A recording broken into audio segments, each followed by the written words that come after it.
Паб– это публичный дом. Нет, конечно, не в том смысле, в котором вы подумали, просто это буквально public house, то есть место, куда пускают всех. Без исключений, без дресс-кода, неважно, какой у вас акцент или манера. Это единственное место в Великобритании, где сантехник и лорд могли оказаться за одной барной стойкой и пить одно и то же. Именно здесь одни из самых закрытых людей в мире, которые привыкли держать лицо, на пару часов отпускают себя и показывают эмоции. И представьте себе, что этот институт умирает. В 1969 году в Великобритании было 75 тысяч пабов. Сейчас их меньше 39 тысяч. Каждый день закрывается больше одного паба. Не в неделю, а в день. И сегодня мы с вами разберемся, что же такое британский паб, почему британцы без него не британцы, и что может произойти со страной, если такой институт исчезнет. Если вы в любой будний день после 4-5 вечера пройдетесь по улицам Лондона, то практически в каждом пабе вы увидите огромное количество людей. Они стоят с пинтой в руках, активно что-то обсуждают, шутят, даже несмотря на то, что завтра им на работу. По выходным любая прогулка британца тоже чаще всего заканчивается в пабе. Домой британцы тоже чаще всего идут именно через паб. В пабе они смотрят регби и футбол, в пабе даже читают с пинтой в руках. Что это значит? Неужели у них такая зависимость от пива? Для туриста или только что переехавшего эмигранта это кажется странным. В постсоветской культуре выход в кафе или ресторан – это событие. Советский человек шел в ресторан что-то отпраздновать. Помните эту культовую сцену из «Бриллиантовой руки»? Семен Семенович тут как раз обмывает премию, якобы. А для британцев почти весь предыдущий век паб был частью будней. Для такого явления, кстати, есть целая социологическая теория. Американский социолог Рэй Ольденбург придумал концепцию третьего места. Первое место – дом, второе – работа, а третье – место, где ты просто человек без социальной роли и обязательств. Типичное третье место – это питейное заведение, чьи посетители заняты преимущественно разговорами. Напитки здесь играют роль ритуала приобщения, и, кстати, именно поэтому многие третьи места тесно связаны именно с подаваемыми там напитками. Например, чайные салоны, винные бары, автоматы с газированной водой в СССР, немецкие пивные сады Биргартен и венские и французские кофейни. Немного поразительных цифр. 73% британцев все еще посещают пабы, и 36% ходят туда не за алкоголем, а за общением. Каждая четвертая пара в Лондоне познакомилась в пабе. 10% людей готовы доплачивать за квартиру, если рядом есть хороший паб. Прямой вклад британских пабов в экономику 13,8 миллиардов фунтов в год. Это больше, чем автопром и киноиндустрия, к примеру. Британский паб можно смело назвать социальным институтом.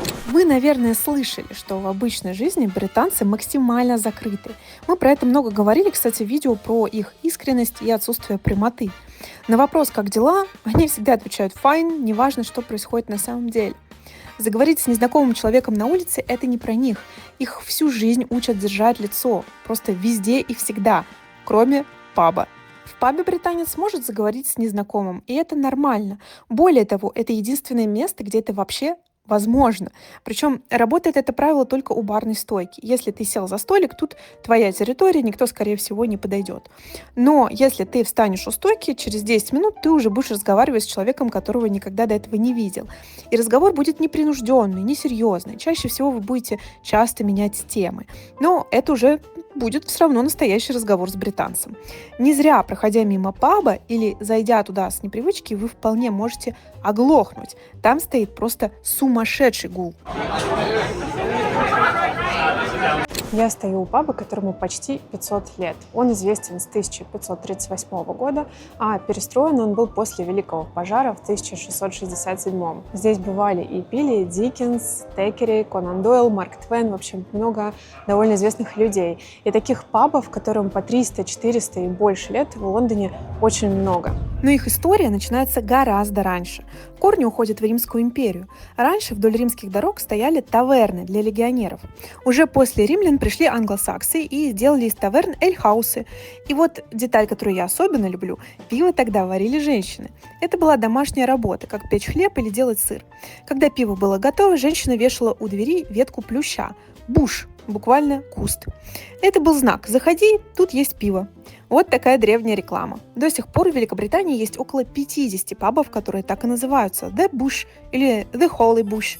Изначально существовало 3 вида заведений – эль-хаус, там дают просто попить, таверна, там еще можно и поесть, и, наконец, inn, там еще есть ночлег для путешественников. Но на самом деле функций у них было гораздо-гораздо больше. Здесь отправляли письма, узнавали какие-то новости и сплетни. Здесь можно было найти какие-то объявления о найме на работу. Еще в таких заведениях пережидали непогоду, например. По сути, это была такая интернет-площадка Средневековья, где есть вся основная информация и можно найти любую услугу. И раз уж мы с вами начали говорить про названия пабов, надо сказать, что они несут в себе всю историю страны.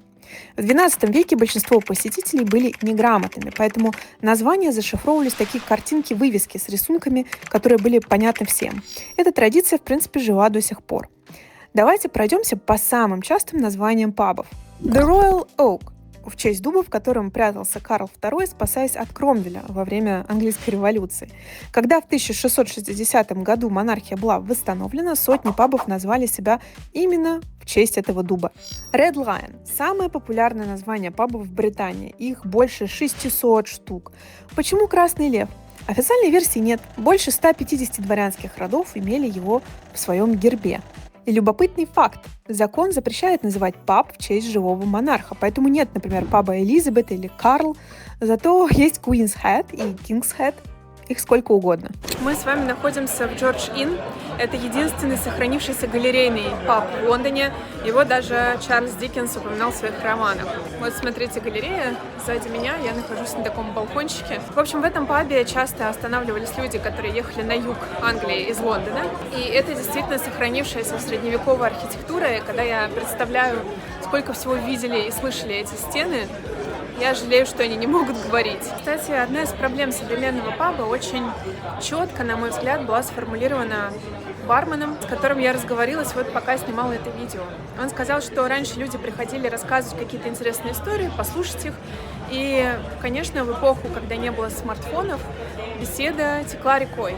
Сейчас, даже если кто-то начинает рассказывать что-то интересное, люди утыкаются в смартфоны, чтобы какие-то факты перепроверить.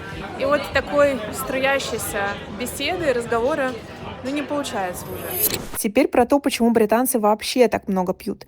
Есть вполне практическая причина. В средние века пить воду в Британии было буквально опасно для жизни. Водопровода не было, источники были заражены.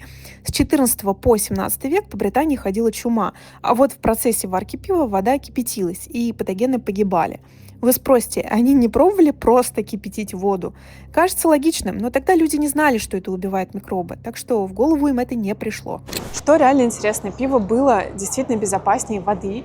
Его пили и женщины, и мужчины, и даже дети. Был такой напиток small beer, то есть слабоалкогольное пиво, которое, в принципе, употребляли на ежедневной основе, как чай. И когда в 19 веке Лондон накрыла эпидемия холеры, выяснилось, что там, где действительно очень много употребляли пиво, смертность была намного ниже. То есть пиво буквально спасло жизни. Так что в следующий раз, если кто-то скажет, что пиво пить вредно, вот смотря с какой стороны посмотреть. Но в 18 веке случилось кое-что другое – джиновое безумие. Новый напиток джин пришел из Голландии и мгновенно завоевал британские трущобы. Он был невероятно дешевым, даже дешевле хлеба и пива. В беднейших районах он лился рекой, из-за этого росла преступность и падала рождаемость. Есть знаменитая гравюра Хогарда 1751 года «Джин Лейн» – улица Джина. Люди в беспамятстве на мостовой, младенец падает из рук пьяной матери, город разрушается. И рядом Beer Street, улица пива. Процветание, работа, здоровые люди – это была буквально государственная пропаганда в пользу пива против джина. В этом контексте паб с элем выглядел почти цивилизованным местом порядка, приличий на фоне джинового хаоса. Мы с вами в пабе, который называется The Lamb. Это, на самом деле, еще не самый красивый паб, но даже тут очень-очень красиво. Барная стойка полированного красного дерева. Имитация кожи, или кожа для сидений. Витражи, стекла, красиво украшены. Латунные ручки, вот эти насосы, через которые наливается пиво, тоже очень симпатичные. В общем, это все производит впечатление, как минимум, что это ресторан для богатых людей. А это, на самом деле, обычный викторианский паб, и есть причина, почему пабы в тот период строили специально такими роскошными. Это, в принципе, была осознанная политика, потому что промышленная революция загнала людей, на самом деле, в очень неприятные жилищные условия. В городе люди очень-очень стесненно жили в крошечных домах, огромными семьями или в комнатах ютились, не было ни света, ни отопления. И понятно, что если у нас рабочий после смены приходит вот в такое заведение, конечно, ему приятно, что он оказывается в очень красивом, эстетичном месте, когда ему этой эстетики настолько в жизни на самом деле не хватает, его негде вообще увидеть. Но, конечно, не все так было радужно. В Великобритании до сих пор в той или иной степени существует классовое общество, и мы много говорили с вами про это в видео про классовую систему. И даже внутри пабов элементы этой классовой сегрегации были. Конечно, как я уже сказала, в паб мог зайти и аристократ, и рабочий, но раньше середины 20 века они бы никогда не встретились за одной барной стойкой. В каждом викторианском пабе было как бы два бара и два обхода. Паблик-бар для рабочего класса и салун-бар для среднего класса. В салун-бар наливали то же самое пиво, просто оно стоило чуть дороже. Ну и уровень обслуживания там, конечно, зависел от того, в какую дверь ты вошел, для обычных людей или для аристократов. А в некоторых пабах были еще вот такие штуки, так называемые snob screens. Это такие стеклянные экраны, вот на уровне глаз они находятся. Вы здесь что-то можете заказать, абсолютно соблюдая свою приватность. Это было придумано для тех людей, которые хотели пить в пабе, но не хотели быть замечены и не хотели, чтобы, допустим, вы видели рядом с рабочими, то есть чаще всего речь, например, о среднем классе. Очень удобно, вот открыл окошко, сделал заказ, забрал пиво, закрыл окошко. Вы часто пишете мне под видео комментарии и спрашиваете, как я успеваю делать такие классные сценарии. Есть один инструмент, который мне очень помогает. Я постоянно вообще работаю с текстами, это и посты, и сценарии, и заметки, и, конечно, печатать все это руками просто очень медленно. Мои сценарии часто занимают несколько листов А4. Но я нашла такой сервис, стоит просто нажать горячую клавишу, наговорить мысль, и она с высокой точностью появляется в виде текста на экране. Сервис называется Voice Hot Key. Британский паб — это публичный дом, но не в том смысле, в котором вы подумали. Просто туда пускали всех, вне зависимости от того, как ты одет и какой у тебя класс. Это просто очень удобно, потому что работает он просто везде. И в заметках, и в Google Docs, и в мессенджерах. И управлять можно с клавиши или кнопки мыши. Это очень удобно, когда ты в процессе создания чего-то такого творческого. И что еще важно, там есть встроенный ИИ, он может улучшить текст, исправить ошибки, например, или поменять стиль, сделать его более профессиональным или, наоборот, легким разговорным, даже перевести на другой язык. Я реально стала работать быстрее, потому что я говорю-то быстрее, чем печатаю. И если вы тоже много пишете, просто попробуйте. У них есть бесплатный месяц теста. Ссылка на сервис в описании. В Лондоне огромное количество интересных старинных пабов. Давайте с вами посмотрим на некоторые из них. The Seven Stars известен с 1602 года. Находится напротив Royal Courts of Justice, то есть здесь исторически пьют юристы после судебных заседаний. А еще здесь живет кот в елизаветинском воротничке. И Anchor в Southwark, ему 800 лет, стоит рядом с театром Шекспира. Сэмюэл Пипс наблюдал отсюда за Великим пожаром Лондона в 1666 году и описал это в своем дневнике. The Churchill Arms в Кенсингтоне известен с 1750 года, и снаружи это просто взрыв цветов. Больше 100 цветочных горшков. Паб тратят на цветы больше 25 тысяч фунтов в год. Это самый фотографируемый паб Лондона. Дедушка и бабушка Уинстона Черчилля были здесь завсегдатаями в XIX веке. В 1988 году Churchill Arms стал первым пабом в Лондоне, который начал подавать тайскую кухню. Old Mitre известен с 1546 года, считается самым труднонаходимым пабом в Лондоне, и попасть туда можно только через почти невидимый переулок. Но если вы его найдете, внутри вас ждет кое-что очень интересное. Прямо вайбы дырявого котла из Гарри Поттера. Прямо у входа стоит пень вишневого дерева, вокруг которого, по легенде, танцевала королева Елизавета I со своим фаворитом.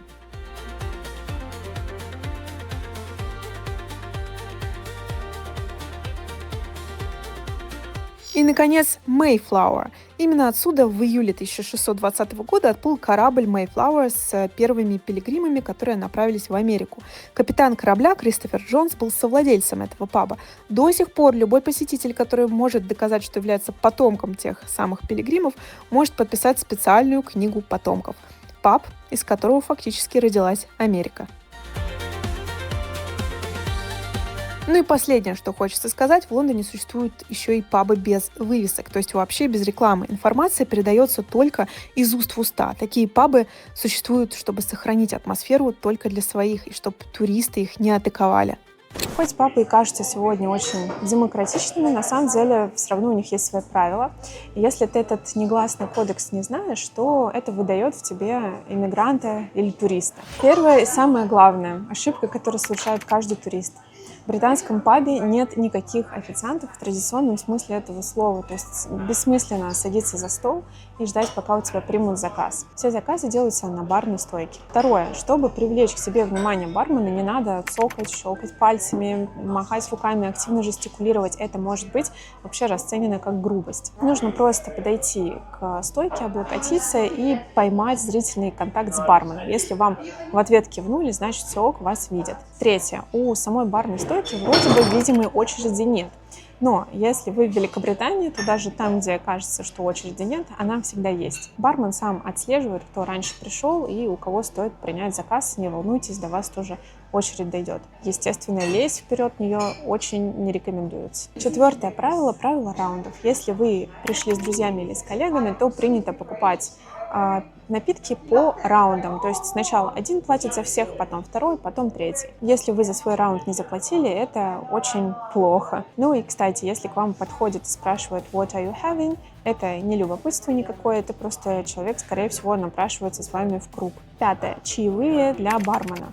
Здесь оставлять деньги на барной стойке – это нехорошо, может опять же быть оскорбительным, поэтому если вы хотите что-то приятное сделать бармену, то лучше, когда вы заказываете что-то себе, скажите «and one for yourself», то есть угостите бармена.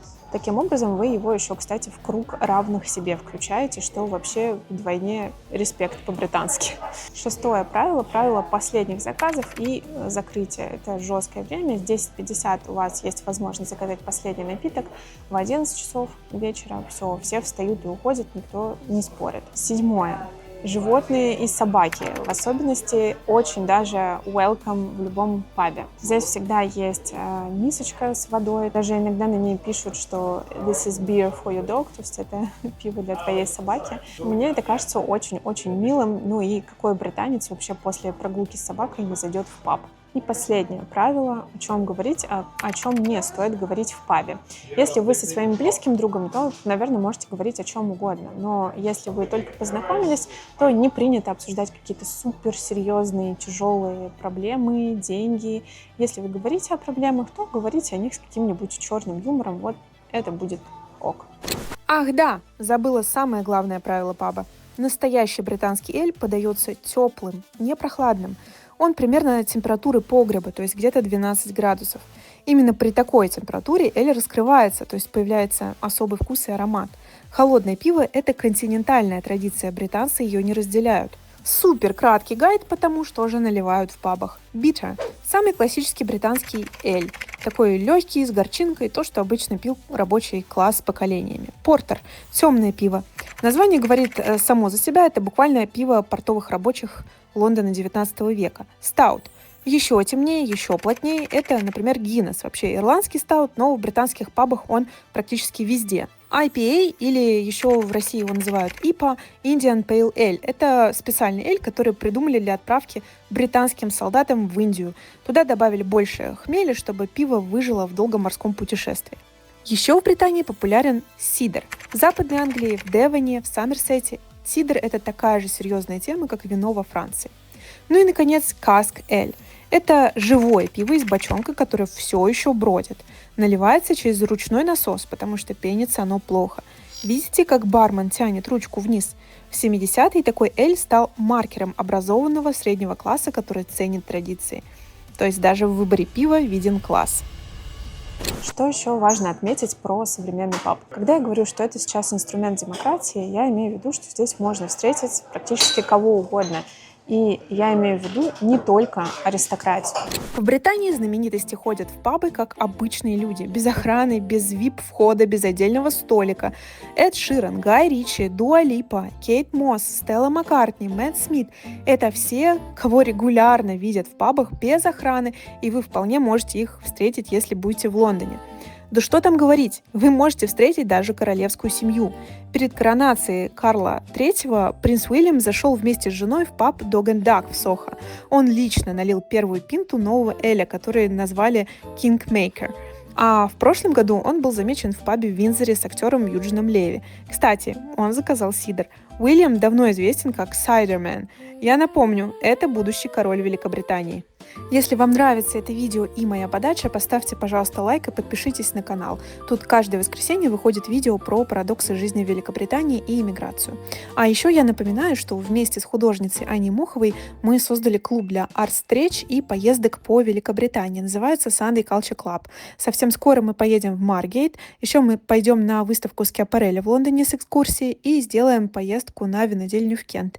Если вам интересно присоединиться к нашему думающему сообществу, оставлю все ссылки в описании. Итак, мы с вами выяснили, что паб — это невероятно значимая часть британской культуры, но даже несмотря на это, институт на самом деле умирает. В 1577 году на каждые 187 британцев был один паб. Сейчас один паб где-то на 1100-1200 британцев. Но гораздо страшнее именно динамика. В 1969 году, например, по всей Великобритании было 75 тысяч пабов. Сейчас их меньше 39 тысяч. И статистика говорит о том, что каждый день закрывается как минимум один паб. Почему? Первая причина – супермаркеты. Они продают алкоголь ниже себестоимости, чтобы привлечь покупателей. Пинта в лондонском пабе сегодня стоит в среднем 5,5 фунтов. В 1987 году она стоила 92 пенса. Банка того же пива в Tesco будет стоить фунт.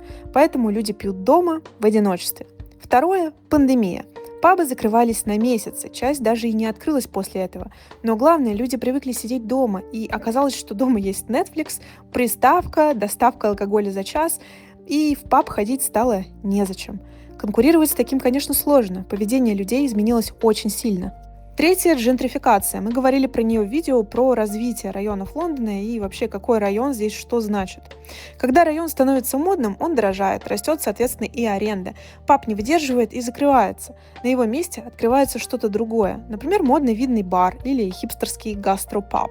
Все эти современные модные гастропабы, винные бары — это, конечно, очень красиво, модно, современно, но по факту это все для одного класса, обеспеченного. Все это требует какого-то дополнительного знания, а какое вино выбрать, какие вообще сорта бывают, почему вот этот сорт IPA лучше, чем тот. В старом пабе тебе ничего не нужно было знать. Ты просто заходишь, говоришь: «Мне, пожалуйста, пинту», тебе ее наливают, все. Рабочий класс, который был главным хранителем культуры пабов, вытесняется домой на диван. Общее пространство постепенно исчезает. С одной стороны, в британском обществе делается многое, чтобы скрасить классовое неравенство, например, в сфере образования. Но вот в таких нюансах, как пабы, Британия становится более сегрегированной, естественно, не расово, а классово. Люди разных классов все меньше пересекаются в одном пространстве. За последние 100 лет паб был, наверное, одним из самых узнаваемых вообще символов Британии. Я даже не знаю, с чем его сравнить в нашей русскоязычной культуре. Может быть, с очередью за Югославской стенкой, в которой тоже стоял и академик, и комбайнер, и все были равны перед дефицитом. Тут в пабе тоже лорд и сантехник, как минимум последнее столетие, вполне могли встретиться за одной барной стойкой. Только представьте, что паб как институт пережил Великий пожар, чуму, холеру, 2 мировые войны, джиновое безумие и вот из последнего пандемию. Но он плохо переживает стриминговые сервисы, смартфоны и всякие доставки на дом. Как будто бы людям больше не надо выходить из дома, чтобы не чувствовать себя одинокими. Не знаю, как вы сами думаете. Если вы когда-нибудь окажетесь в Лондоне, обязательно зайдите именно в старинный паб. Не в модный какой-то гастро-бар, а именно вот в такой аутентичный, потертый, с красным деревом, с латунными вот этими кранами. Встаньте у стойки, поймайте взгляд бармена, закажите себе пинту и просто встаньте и послушайте. Все вокруг будут гудеть и говорить без умолку. Это и есть Британия.